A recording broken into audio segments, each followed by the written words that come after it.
हेडलाईन्सचे प्रायोजक आहे NBC bearings, लांब पळण्यासाठी।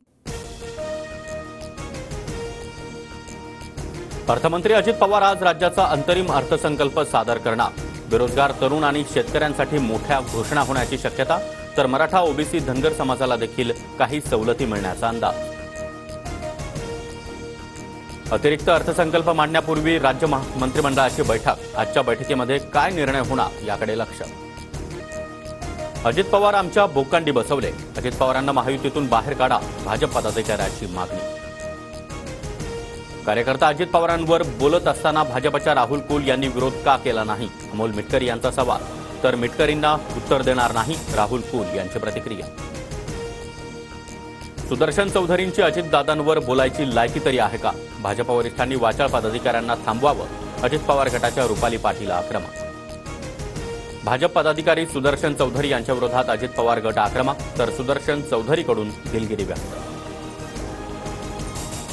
भाजप लोकनेत्याला संपवतो, भाजप कार्यकर्ता अजित पवारांवर बोलतो याचं वाईट वाटतं, रोहित पवार यांची खोचक प्रतिक्रिया।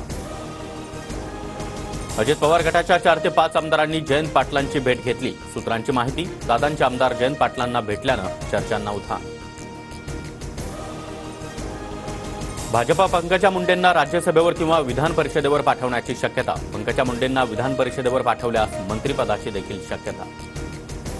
आज भाजपच्या कोर कमिटीची फडणवीसांच्या निवासस्थानी बैठक। भाजपचे प्रभारी भूपेंद्र यादव यांच्यासह सहप्रभारी अश्विनी वैष्णव देखील उपस्थित राहणार।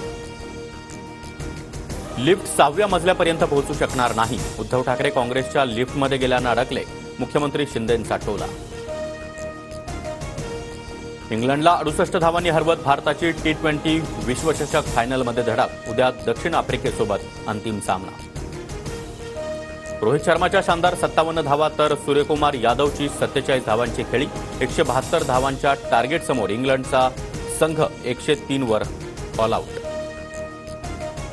इंग्लंडसमोर भारताची धारदार गोलंदाजी। भारतीय गोलंदाजांसमोर इंग्लंडच्या खेळाडूंचा अक्षरशः लुटांगण। अक्षर पटेल, कुलदीप यादवच्या प्रत्येकी 3 विकेट्स। नागपूर जिल्हा बँक घोटाळा प्रकरणी काँग्रेसचे नेते सुनील केदार यांच्या शिक्षेला स्थगिती देण्याचा निर्णय हायकोर्टानं राखून ठेवला। विधानसभा निवडणूक लढता यावी यासाठी केदार यांनी केला होता अर्ज। संत तुकाराम महाराजांच्या पालखीचं आज देहूमधून पंढरपूरकडे प्रस्थान, तर श्री गजानन महाराजांची पालखी परभणीतून गंगाखेडकडे मार्गस्थ।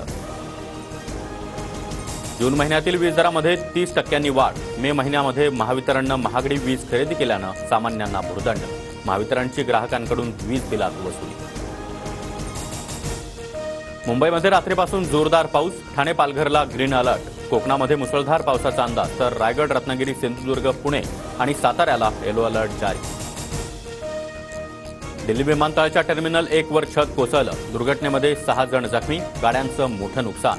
तुफान पावसामुळे दिल्लीतील रस्त्यांना देखील नद्यांचं स्वरूप, अनेक उड्डाणंही रद्द। हेडलाईन्सचे प्रायोजक आहे एनबीसी बेरिंग्स, लांब पळण्यासाठी।